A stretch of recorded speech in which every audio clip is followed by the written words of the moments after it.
Olá, eu sou o psicólogo Ricardo Chagas e no vídeo de hoje eu vou fazer uma análise psicológica do clássico Touro Indomável, lançado em 1980, dirigido por Martin Scorsese e protagonizado por Robert De Niro. Lembrando que a análise contém spoilers. Pode até parecer que Touro Indomável é mais um filme sobre boxe, mas o esporte é só um background e uma metáfora para a vida turbulenta do protagonista e boxeador Jake LaMotta. A obra biográfica explora principalmente seus relacionamentos pessoais, cujas dinâmicas são fortemente influenciadas pela sua masculinidade frágil.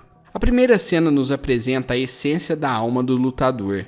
LaMotta se move como um touro enfurecido, um animal que simboliza a raiva e que lamentavelmente também protagoniza touradas e rodeios, esses espetáculos grotescos, com as arquibancadas lotadas de pessoas sedentas pelos mais vis atos de violência. O ringue é mais do que um simples cenário. Em alguns momentos faz o papel de um palco onde o protagonista revela ao mundo sem pudor sua verdadeira essência, esse touro colérico, cuja fúria alcança todos que ousam se aproximar. Em outros momentos, o ringue é o próprio consultório de psicoterapia, onde LaMotta conscientemente se pune, um método nada saudável para lidar com os vários deslizes que ele cometeu ao longo da vida. Lá ele não apenas revela o touro externo, mas o touro interno que habita a sua alma, suas inseguranças, medos e anseios de ser visto como um homem fraco, incapaz de controlar a própria esposa, que pelo menos em tese deveria ser tão facilmente dominada quanto todos os elementos que integram o imaginário feminino.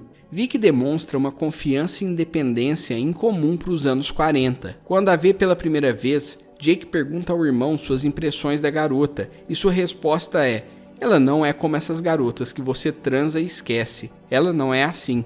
Precisa sair com ela, namorar. Na visão de Jake, essa afirmação do irmão contradiz o que ele presencia logo em seguida, quando a garota sai da piscina e se junta a alguns figurões da máfia. Em 1998, o lendário e já falecido crítico de cinema Roger Ebert fez uma crítica sobre Touro Indomável, na qual ele genialmente relaciona o protagonista com o complexo de Madonna prostituta, proposto por Sigmund Freud. Esse complexo descreve homens que enxergam a mulher de maneira absolutamente dicotômica.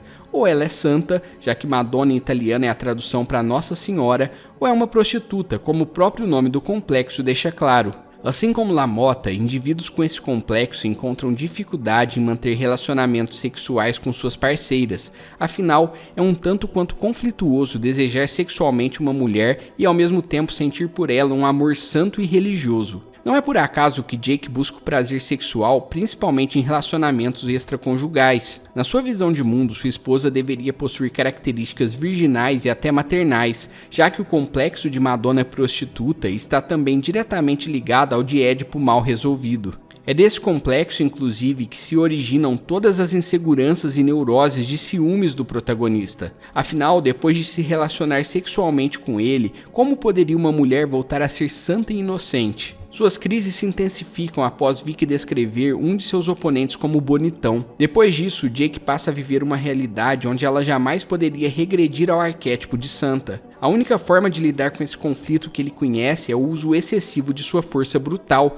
que resulta nos episódios covardes de violência doméstica contra a esposa. Em certo momento, ele também espanca o próprio irmão, acusando-o de ter um relacionamento sexual com Vicky. Como eu disse no início da análise, o protagonista também se sente culpado e em muitos momentos deixa seus oponentes deliberadamente acertá-lo como forma de punição, uma maneira de equilibrar psicologicamente seus conflitos internos relacionados ao complexo de Madonna prostituta. A violência física, portanto, é a única linguagem que ele é capaz de compreender. Não importa se ele é o agressor ou a vítima, a selvageria é seu único divã. Curioso é como a própria persona de atleta de LaMotta serve como uma defesa aos seus próprios conflitos internos. Ao boxeador não é permitido fazer sexo antes das lutas, o que serve para ele como uma desculpa perfeita para não precisar lidar com os problemas relacionados ao seu complexo.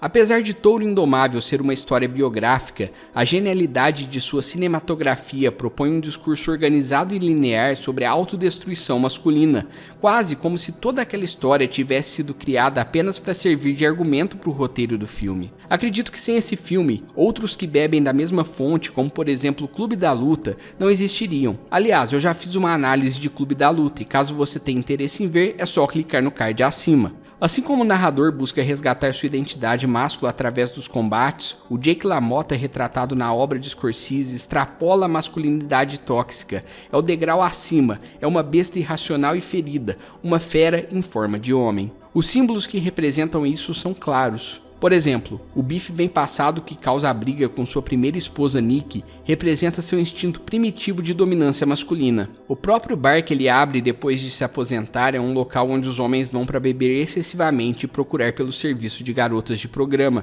basicamente um templo da masculinidade tóxica.